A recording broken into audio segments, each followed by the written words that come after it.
Why can it be difficult for schizoid individuals to find their true self or to form a relationship with their true self?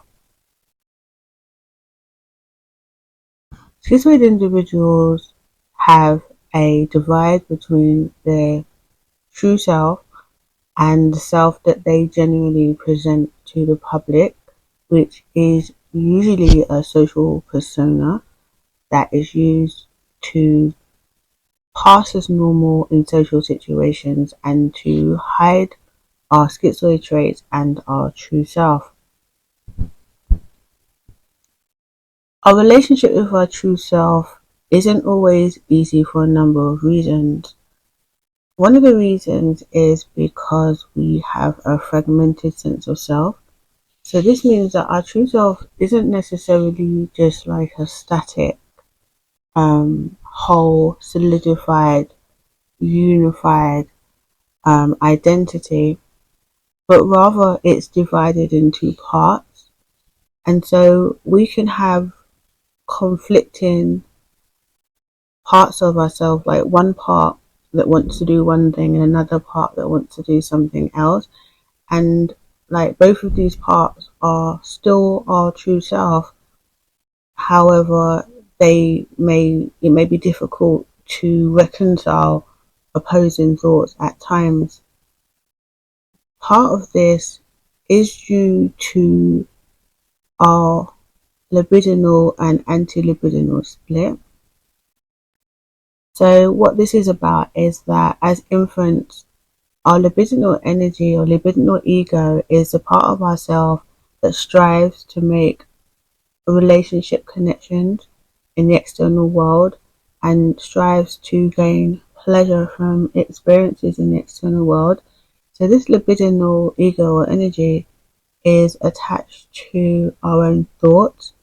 And then we have an anti-libidinal energy which holds back our libidinal energy from seeking out these pleasures. So our libidinal energy would be like, I want to form relationships, I want to experience pleasurable experiences, and the anti-libidinal energy will be like, it's not safe to form relationships, it's not safe to engage in certain external activities. It's going to be in a more complex dialogue than that, but that's just a basic description so that you can understand the concept of the libidinal and anti-libidinal ego. So we've got that divide going on, and then there are other splits as well as us forming like compartmentalizing parts of ourselves from ourselves. So there's parts of ourselves that we may not be able to access, especially if those parts of ourselves are connected to emotions, since a lot of us detach from our emotions. So it's going to be difficult to integrate emotional aspects of ourselves into like a holistic self concept. Another reason why it's difficult for us to get to know ourselves is because of not showing our true self within relationships. We don't really get to have the external feedback and mirroring from other people that can illuminate to us who we are. Like often, like a lot when a person has a wider array of personal expression and behaviors in social situations, then they can receive feedback on that behavior and on their attitudes, etc., etc. So because our true self is hidden, we're not really getting the external feedback and mirroring that can help us to understand ourselves, and also not really exercising ourselves in a way where we show up in the external world. And so in that sense, we in some ways aren't developing our true self in relation to the external world. And so it's a different type of self from what a lot of other people have because of these complexities. Another reason is because, as I mentioned earlier, we engage with the world via a social persona that takes care of our everyday needs and engages in any necessary relationship interactions that we need to engage in.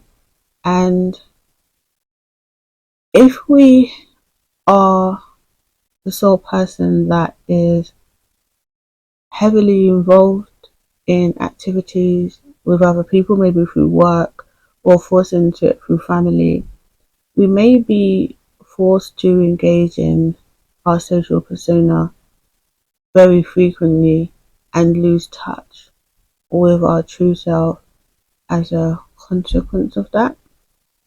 And so that's another aspect of why it can be difficult for us to find or have a relationship with our true self.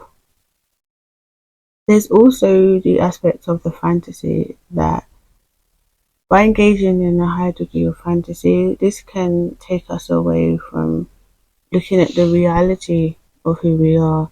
And we might engage in fantasies where we're someone else in our minds. And this is going to make it difficult for us to really live in the reality of ourselves. So that is definitely another difficulty. There's a lot to the true self of the schizoid individual because we experience depersonalization. A lot of us do, and we don't have a solid sense of identity. That our true self, it's like nebulous, and it's not static, and it's not set, and it's transcendent. It's very complicated. But anyway, there's some of the reasons why it can be difficult for schizoids to have a relationship with their true self.